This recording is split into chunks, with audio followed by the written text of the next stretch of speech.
Magandang gabi po sa bawat isa sa atin. Kasalukuyan po kaming nasa biyahe ngayon papuntang Batak City. Please pray for our travel. Nag-stop over lang po kami dito at may binibili lang po si Hyra. At tayo pa rin po ay merong daily words of encouragement ngayong gabi. Nais ko pong basahin ng ating text dito po sa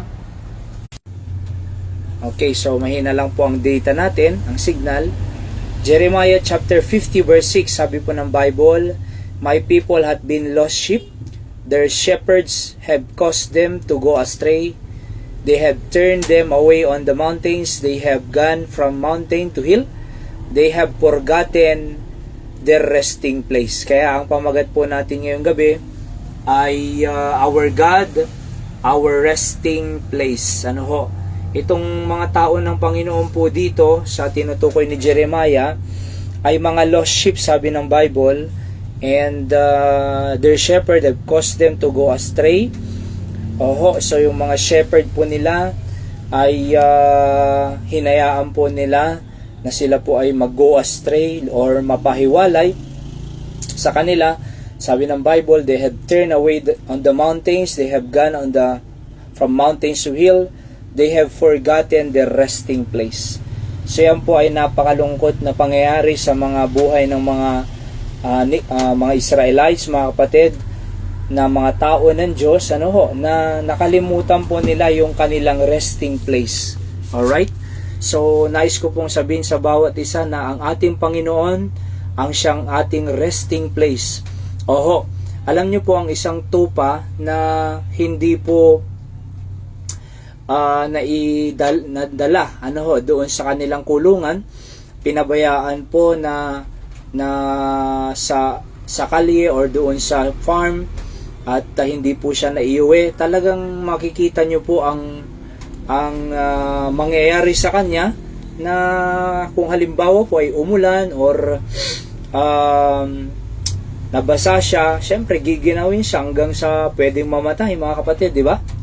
So kaya alam niyo po ba, tayo rin po bilang isang anak ng Diyos, tao ng Diyos, mga kapatid, kinakailangan din po natin mapunta sa ating fold, doon sa resting place sa Panginoon. Kasi po pag hindi po tayo nadala or naiuwi sa Panginoon sa ating resting place, mapapahamak po tayo. Parang tupa na hindi na ilagay sa kanyang bahay, mga kapatid, ay hindi walang direksyon. Baka lapain pa yan ng leon or mabasa pa yan, maulanan pa yan, ginawin pa yan. So kaya ang tao po, mga kapatid, na wala ang Diyos sa kanya, pagod na pagod po yan. Hirap na hirap po yan. They gone astray, sabi ng Bible. Okay? Kaya salamat sa Panginoon na meron tayong resting place. Walang iba kundi ang ating Diyos. Kung tayo po ay napapagod, tayo po ay maraming problema, tayo po ay nahihirapan, mga kapatid, nais ko pong sabihin sa bawat isa na ang ating resting place ay ang Panginoon. Doon lang po dapat tayo sa ating pong Panginoon, mga kapatid. Bakit?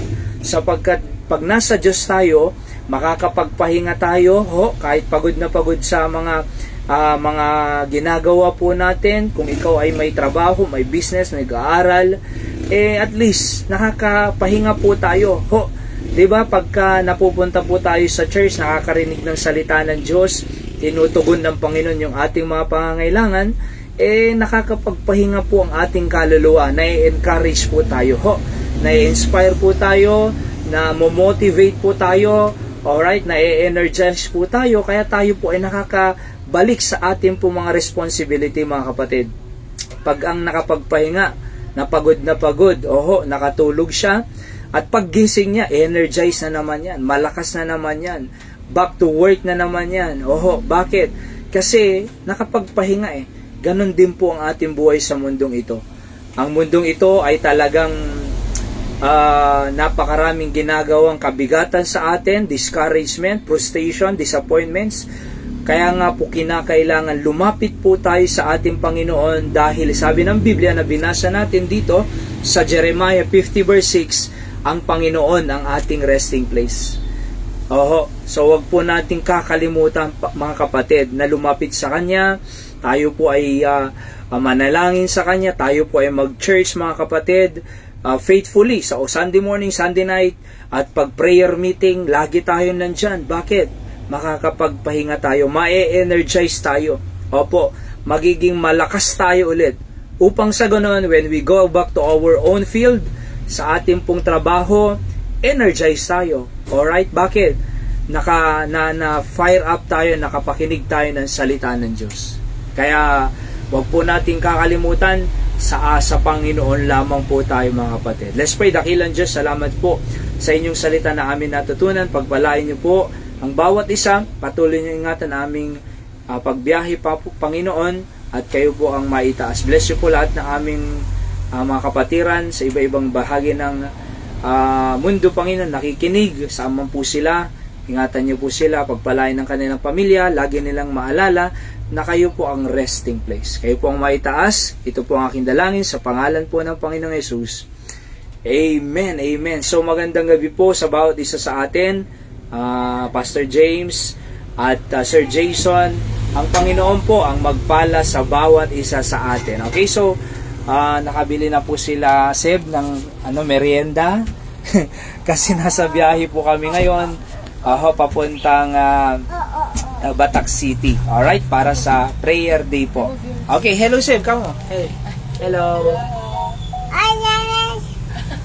So, God bless po. Yan po ang ating daily words of encouragement. See you on our next episode.